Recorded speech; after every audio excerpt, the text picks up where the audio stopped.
3 point हैं परमात्मा को पहचानने के लिए।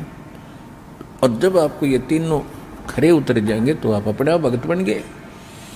फिर डगमग नहीं होना। काल की एक चाल है कि किसी ना किसी सिरफिरे को भेजेगा, पहले कभी नहीं आया होगा। जैसे कोई रोगी यहाँ आता है और दीक्षा लेता है, दीक्षा से पहले हम उनको 100 बार समझाते हैं ये मर्यादा है, ये नहीं करना, ये नहीं करना, झाड़े नहीं लुआने और पूजा नहीं करनी, जो हम बताओ यही करनी। यहाँ तो मान लेता है क्योंकि दुखी है। घर जाता है, उसको पता चलता कहाँ गया था काल के दूत को, कैसे ऐसे सतलोक आश्रम बरवाला जिला हिसार से दीक्षा लेकर आए हैं।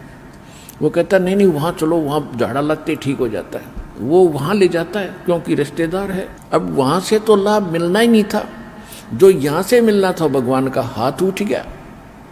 भगवान ने अपना हाथ ऊपर हटा लिया उससे, अगले तो वहाँ खा ले धक्के, और तो फिर उसको लाभ नहीं होता। जो राहत यहाँ से मिली थी उसके बाद फिर वहाँ झाड़ा लगवा लिया, उसका आशीर्वाद ले लिया किसी से, कोई जंतर मंतर करवा लिया, कोई धागा तबीज बनवा लिया, वो फिर से रोगी हो गया। और फिर आते हैं मुँह लटका के, गलती बन गई, आराम हो गया था। फिर आराम हो गया था, वहाँ भाड़ में पड़ने गए थे, फिर किस लिए गए थे वहाँ पर आप? तो ऐसे फिर वो मार खाते हैं। उनकी नीत में दृढ़ता नहीं होती, परमात्मा को पता होता कि फिर डूबेगा कितन कितन, तो वो लोग राहत प्राप्त नहीं करते, वो फिर मर ही जाते हैं। तो कहने का भाव ये है दास का कि परमात्मा कहते हैं जब तक हंसा हमरी आना, आना माने मर्यादा में, और तब तक लगे नहीं काल तेरा बाणा, बाण माने तीर। तो परमात्मा जगह जगह जाकर के ज्ञान सुनाया करते थे और क्या बताया करते थे? मन नेकी कर ले, 2 दिन का मेहमान, मन नेकी कर ले, 2 दिन का मेहमान, मन नेकी कर ले, 2 दिन का मेहमान। कहीं खड़े हो जाते परमात्मा, किसी बाजार में, चौराहे पर, किसी गांव की गली के मोड़ पर, और फिर सुनाते थे मन नेकी कर ले, 2 दिन का मेहमान, मन नेकी कर ले, 2 दिन का मेहमान। भाई जोरू लड़का कुटुंब कबीला, 2 दिन का तन मन का मेला, जोरू लड़का ये कुटुंब कबीला, 2 दिन का तन मन का मेला। अंत समय उठ चले अकेला, तज माया मंडाने, मन नेकी कर ले, 2 दिन का मेहमान, मन नेकी कर ले, 2 दिन का मेहमान।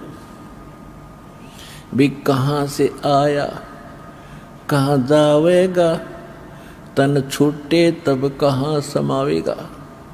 कहाँ से आया कहाँ जावेगा, तन छूटे तब कहाँ समावेगा। आखिर तुझको कौन कहेगा, गुरु बिन आत्मज्ञान, मन नेकी कर ले, 2 दिन का मेहमान, मन नेकी कर ले।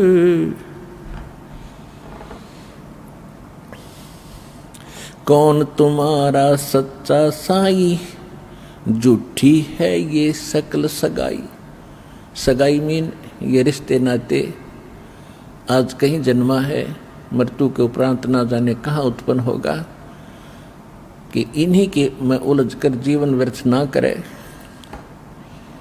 कौन तुम्हारा सच्चा साई, यानी सत्य भगवान, रियल गॉड कौन सा है ये जान पहले। कौन तुम्हारा सच्चा साईं, झूठी है ये सकल सगाई। चलने से पहले सोच रे भाई, कहाँ करेगा विश्राम।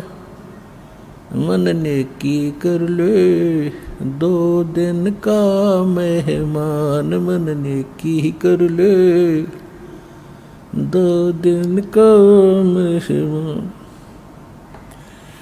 हर हट माल पर गट जो भरीता, आवत जाव बरे और रीता। ये हर हट माल पन घट जो भरीता, आवत जात बरे और रीता। जुगन जुगन तू मरता जीता, करवा ले रे कल्याण। मन ने की कर ले 2 दिन का मेहमान, मन ने की कर ले 2 दिन का मेहमान। 184 की सह तरासा, ऊंच नीच घर लेता बासा। 184 की सह तरासा, ऊंच नीच घर लेता बासा। कह कबीर सब मिटा दूं रासा, कर मेरी पहचान। मन ने की कर ले 2 दिन का मेहमान, मन ने की कर ले 2 दिन का मेहमान।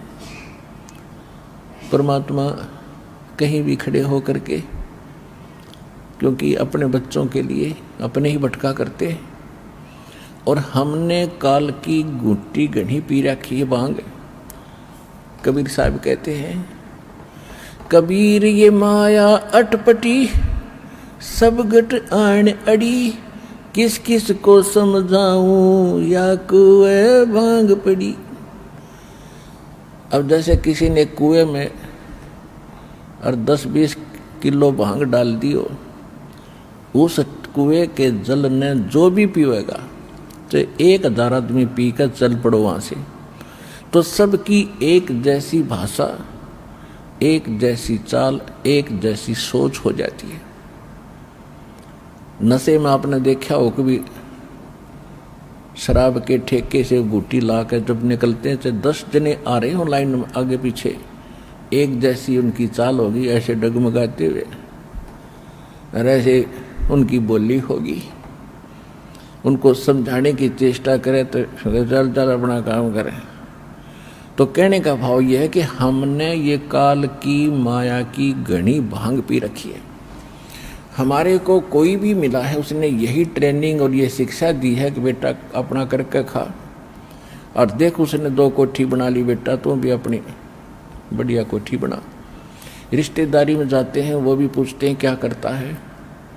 अच्छा वाह भाई वाह, खूब तेन तो बहुत अच्छी कमाई करी, और फलाने के लड़के ने ऐसा कर लिया, उसने ऐसा बना लिया, 10 एकड़ ज़मीन खरीद ली। फिर हमारा वो इंजेक्शन ऐसा लगता, हम भी ने सोचा हम भी इतने बनावा। तो ये ट्रेनिंग देने वाले तो आम संसार में गणे मिल जाएंगे। यहां परमात्मा कहते हैं, काया तेरी है नहीं, ये माया कहाँ से हो। चरण कमल में ध्यान रखो, इन दोनों को खो।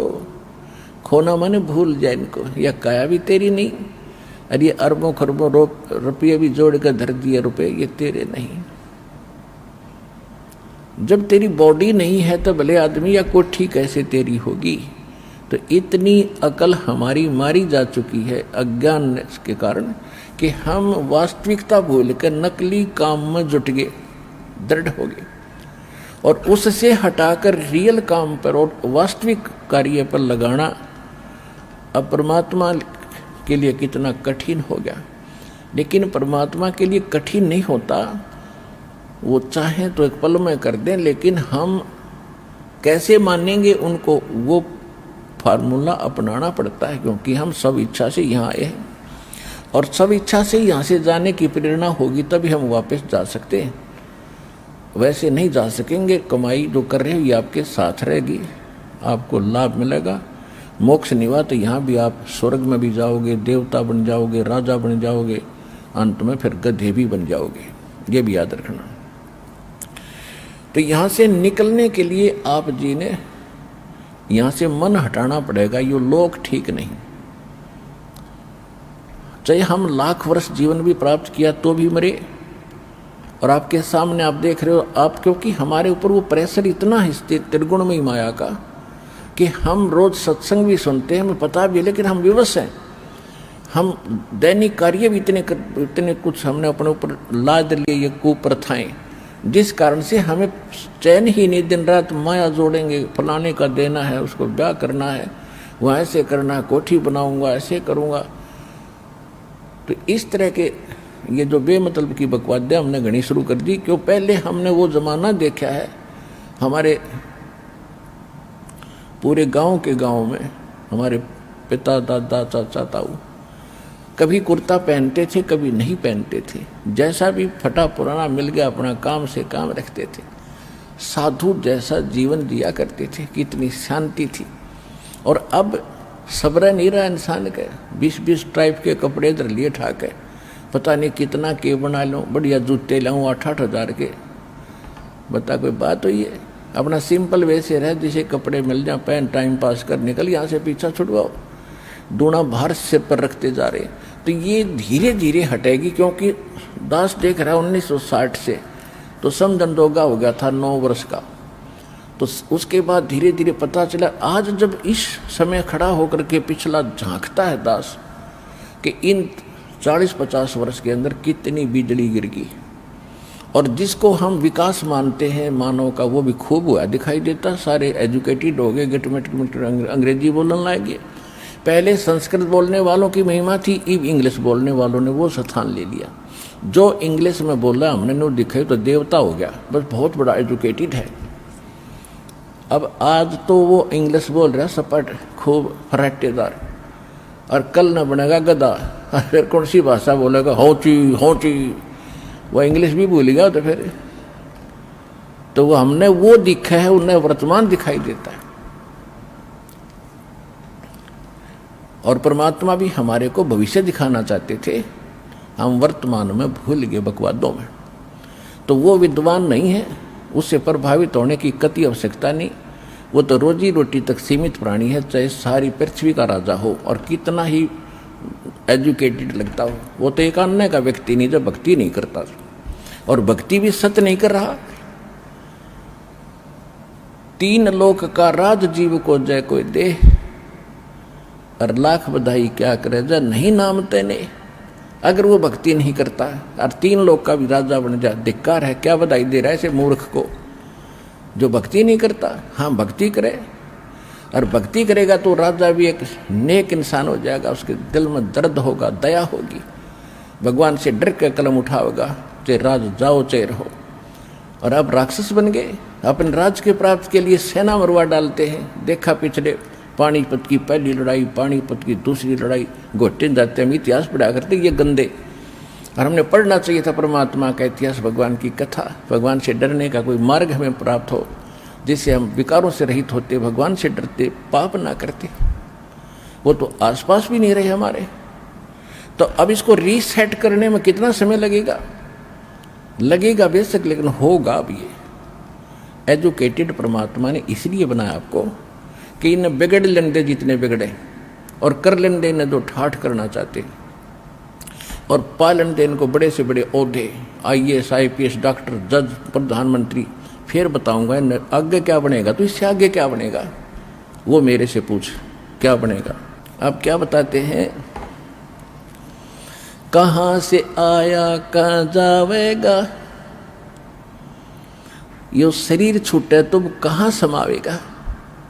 देखो, कोई भी व्यक्ति, किसी ने कहीं दूर देश जाना है, दूसरे शहर में जाना है, उससे पहले वो ये सोचकर चलता है कि मैं किसी धर्मशाला में रुकूंगा फलाने शहर में, या कोई मित्र या कोई रिलेटिव का एड्रेस लेकर चलता है, मैं रात वहाँ काटूंगा, वहाँ डटूंगा। हर जब संसार छोड़कर जाते हो आप चिंता ही नहीं करते कहाँ रुकूंगा जा करके। तो ये बिना ज्ञान की गलती है। कहते हैं कहाँ से आया कहाँ जावेगा, कहाँ से जन्मा था। तो आज जिस घर में आपका जन्म हुआ है, आप 30 वर्ष के हो गए, 1 वर्ष लालो माँ के गर्भ में 9 महीने, उससे पहले कहाँ थे आप? क्या ये प्रॉपर्टी आपकी थी जिस पर आज बैठ गया चौधरी पाक के लठ लेकर? और मृत्यु के बाद कहाँ जाएगी वो?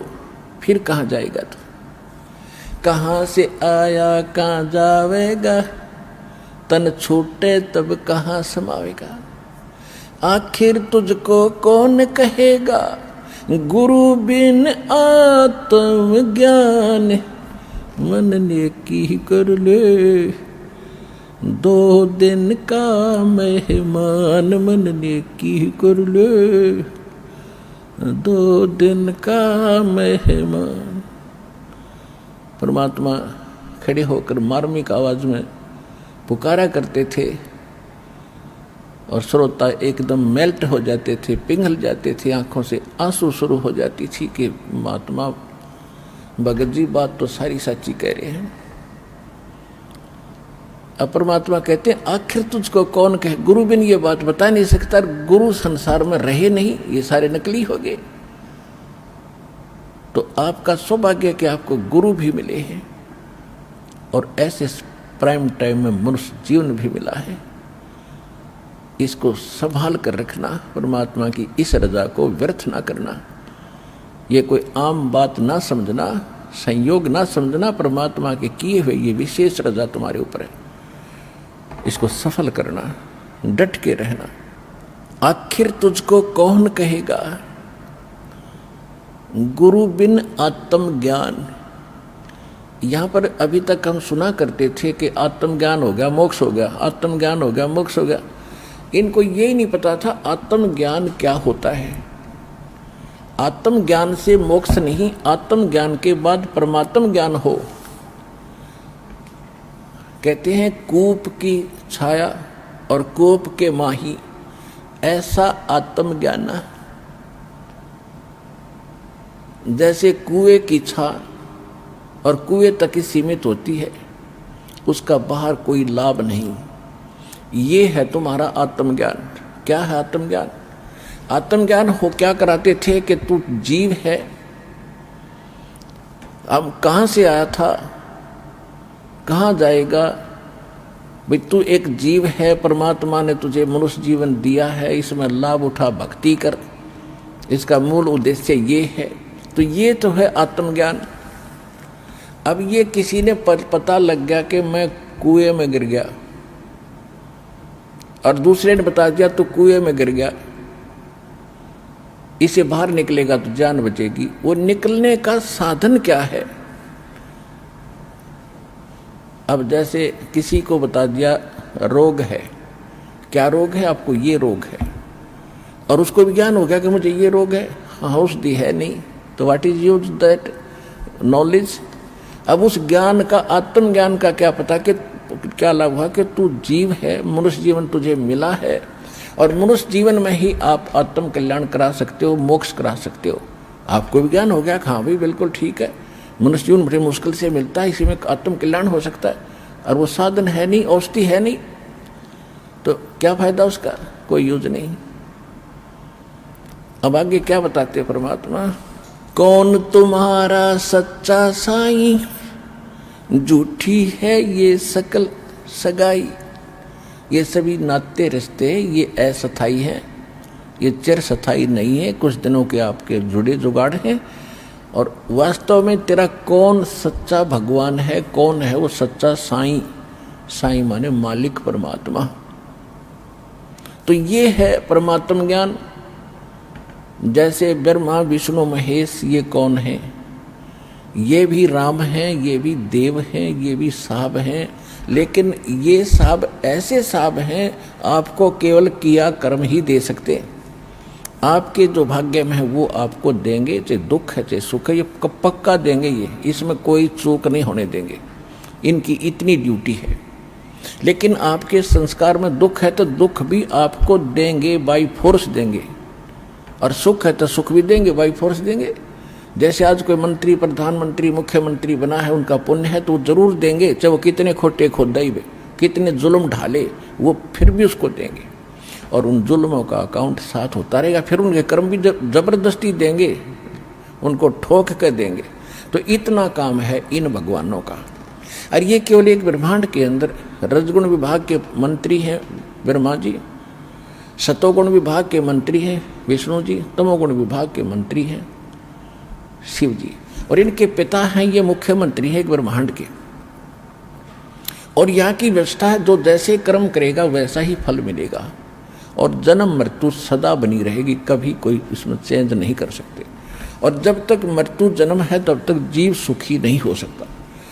तो उसके लिए इससे नेक्स्ट फिर अक्षर पुरुष है जिसको परब्रह्म कहते हैं, वो भी साहब कहलाता है, वो सातसंग ब्रह्मांड का स्वामी है, लेकिन उससे हमारा कोई लिंक नहीं है, वो अलग उसका स्थान है, उसकी व्यवस्था अलग है। लेकिन उसके लोक से हमने जाना पड़ेगा, जब हम सवलोक जाएंगे, सतलोक जाएंगे, उसके लिए उसका टैक्स किराया हम देंगे, तभी वो हमें वहाँ से रास्ता देगा, नहीं देगा। इसलिए उस ओम जो सतनाम के अंदर 2 मंत्र आपको दिए जाते हैं। एक तो ओम है ये ब्रह्म का, जहाँ हम रह रहे हैं, इससे छुटकारा पाने के लिए। इसका जितना भी ऋण हमारे ऊपर है, या जितने भी हमने पाप खोटे खोद रखे हैं, और जो भी इसका उधार हमारे ऊपर है, उस ओम नाम की कमाई को इसको दे देंगे। हम इसके होटलों में स्वर्ग महास्वर्ग उस ब्रह्मलोक में जाकर अपनी पूंजी बर्बाद नहीं करेंगे भक्ति की। इसका ऋण उतरेगा इस ओम नाम के जाप से। फिर हमने जाना है आगे, उस अक्षर पुरुष के लोक सातसंग ब्रह्मांड का क्षेत्र पार करना, उसका टैक्स देना है दूसरे मंत्र का, जो सतनाम में जो सेकंड मंत्र है। और फिर तीसरा जो मंत्र सारनाम आपको मिलेगा, वो परमात्मा का मंत्र है, रियल उस सतपुरुष का, वो आपको स्थायी स्थान देगा वहाँ सतलोक में। इस प्रकार हम आगे चलेंगे। ये है परमात्मा ज्ञान। कहते कूप की छाया कूप के बाही, ऐसा आत्मज्ञान है। कुएं की छा कुएं तक सीमित है, बाहर उसका कोई अस्तित्व नहीं। ऐसा तुम्हारा ये आत्मज्ञान था। तू जीव है, भक्ति कर ले, मनुष्य जीवन इसीलिए मिला है, मोक्ष इसी से हो सकता है, इसमें भक्ति नहीं की तो पार नहीं होगा। किसकी भक्ति करनी है, वो मंत्र क्या है, वो कौन है वो भगवान जिसकी भक्ति करे, तो ये है वो परमात्म ज्ञान। कौन तुम्हारा सच्चा साई, झूठी है ये सकल सगाई, चलने से पहले सोच रे भाई, कहाँ करेगा विश्राम, मन ने की कर ले 2 दिन का मेहमान, मन ने की कर ले 2 दिन का मेहमान। हर हट माल पनघट जो भरीता, आवत जात भरे और रीता। कहते हैं तो ऐसा जीवन जी रहा है जैसे यहाँ पुण्य पाप किए, उन पुण्य पापों का संग्रह तेरे साथ हो गया। पुण्य बने, दूसरी बात है ना बने तो पापों का ढेर हो गया। तो ऊपर जाकर जब आप जाओगे धर्म राय के दरबार में, यहाँ का जो न्यायाधीश है, वहाँ आपके दोनों अकाउंटों का, दोनों ही जो आपके पुण्य और पाप के अकाउंट होंगे। स्वर्ग पुण्यों के आधार से स्वर्ग जाएगा, पाप के आधार से नरक जाएगा, फिर वापस यहीं आएगा। यहाँ से लद के गया, भर के गया, जैसे कुएं से बाल्टी पानी की निकालते हैं, ऊपर डाल दी, फिर खाली गई, फिर भर लाई, फिर खाली गई। ऐसे एक हर हट होता था रहट, कुएं के अंदर एक बाल्टी डाली जाती थी 50-60, एक चैन का ऊपर लपेट कर उनको बैलों से चला जाता, उसको अरहट बोलते हैं। वो नीचे से भर के आती थी, ऊपर खाली होकर फिर खाली जाती थी, फिर भराती थी, फिर खाली जाती थी, यानी वो ऐसे चलते चलते उसी में घिसका टूट जाती थी। तो इसी प्रकार परमात्मा बता रहे हैं कि हर हट माल और पनघट ज्यों भरीता, आवत जात भरे और रीता। पुण्य पाप ऊपर खत्म किए, फिर आ गया गधे कुत्ता बन के, फिर मर गया, फिर चला गया, कि ये तुम्हारी व्यवस्था है। फिर कहते हैं हर हट माल पनघट ज्यों भरीता, आवत जात भरे और रीता। जुगन जुगन तू मरता जीता, अब करवा ले रे कल्याण, मन ने की कर ले, 2 दिन का मेहमान। परमात्मा फिर बताते हैं, 1,84,000 की तू सह तरासा, इतना दुख उठा रहा है, 84 लाख जीवनों में, योनियों में, प्राणियों में दुख उठा रहा है। अपने आत्माओं हम मनुष्य बनेंगे, और मनुष्य बने हैं तो हमारा संस्कार भी ऐसा है कि मनुष्य वाला सब आहार मिलेगा, सब सुविधाएं भगवान देगा, इतनी अकल भी देता है। अब हम ये मान बैठे हैं, ये कुत्ते तक कुत्ते बनेंगे और गधे गधे ही बनते होंगे, हम तो चले बाबूजी बढ़ के, हमने कोई लेना देना नहीं। लेकिन जब आपको ये ज्ञान होगा, भगवान की आंखें खुलेंगी, जो आपकी ज्ञान वाली बंद थी, आपको न्यारे दिखाई देंगे। परमात्मा क्या कहते हैं, अब तो किसी साहब बहादुर को आप कहोगे जी भक्ति करनी चाहिए, राम नाम लेना चाहिए, अरे छोड़ भाई फिर बात, अभी तो हमें टाइम नहीं है, फिर देखेंगे। फिर कब देखेंगे, जब गधा बन जाएंगे, जब देखेंगे फिर तो कुमार देखेगा, हम क्या देखेंगे। तो परमात्मा क्या कहते हैं, राम नाम से खज मरे और कुष्टी हो गल जावे, सूअर हो के जन्म लेवे, फिर नाक डूबता खावे। कलेजा फट जामा इंसान जब थोड़ा सा भी ध्यान दे। और ये किसी डूम भाट के गीत नहीं है, ये गॉड गिवन स्पिरिचुअल नॉलेज आपके हित में बताया है, खुद मालिक का कहा हुआ है, परमात्मा का दिया हुआ अध्यात्म ज्ञान है कि आपके साथ आगे क्या बनेगी यदि भक्ति नहीं की।